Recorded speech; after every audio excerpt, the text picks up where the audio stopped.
My story's well known. I lost control of my company. That being said, one has to move and go forward. I called my grandfather up in heaven and said, hey, Zeta, which means grandfather in Yiddish, I lost my business. He said, what are you feeling sorry for yourself? He said, start another business. That's it.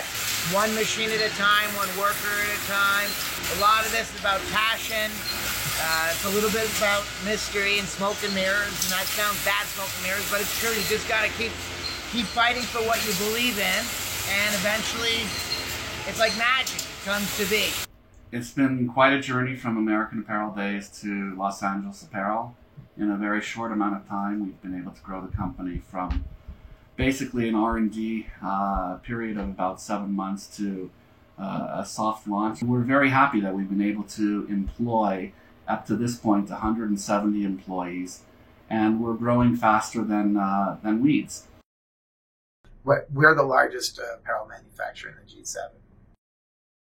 My mission is to produce garments in such a way that I'm able to pay higher wages than my competition and outpace them on a profitability basis.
I'm vertical from yarn to finished t-shirt. That's my life. That's what I do. Our strength is that we're a rapid reaction urban manufacturing operation. There's a savings in terms of the supply chain dynamic by manufacturing within the marketplace rather than outside the market. I'm not saying this is the only way to make clothes, but this is an important way. One of the challenges here is the availability of labor. There's a lot of labor, but a lot of labor, unfortunately, is undocumented. Los Angeles is one of the largest manufacturing hubs for all industries in the world, let alone the United States. We have a fractured workforce. That being said, I think I have access to thousands of workers due to the fact that I trained documented workers over the last 10 years. I have the contacts to do it, but it is one of the challenges is the workforce. Although there are extremely talented workers here in Los Angeles that live in Los Angeles that can sew clothing. Cost of labor is $15, $20 an hour when you add up all the costs and taxes and so forth, but it's worth it. What are you paying when the orders are laid out of China?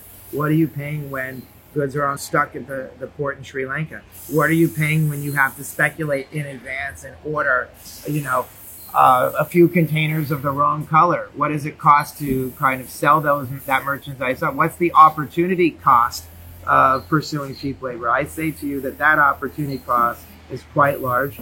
I have friends that use offshore labor and they do very well. I intend to do very well paying people $15 to $20 an hour.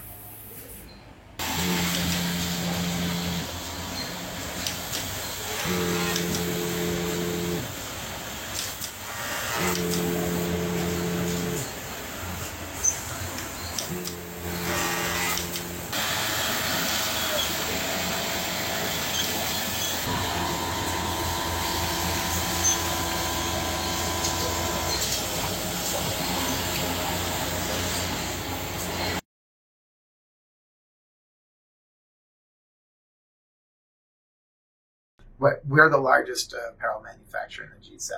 There's a lot of wild stuff that's extremely inefficient, that goes on when you're paying workers 10 cents, 30 cents, 70 cents an hour. I remember going to Egypt at one point, and they were hand rolling the fabric onto the ground and cutting it on the ground. You know, once they removed slavery in the United States, they had to automate cotton picking. It got so well automated that the United States is now the most efficient producer of cotton, okay?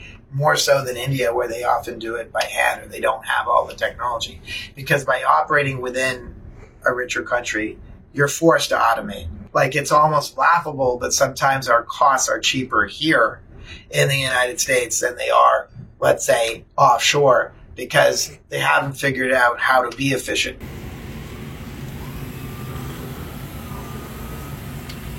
Ready.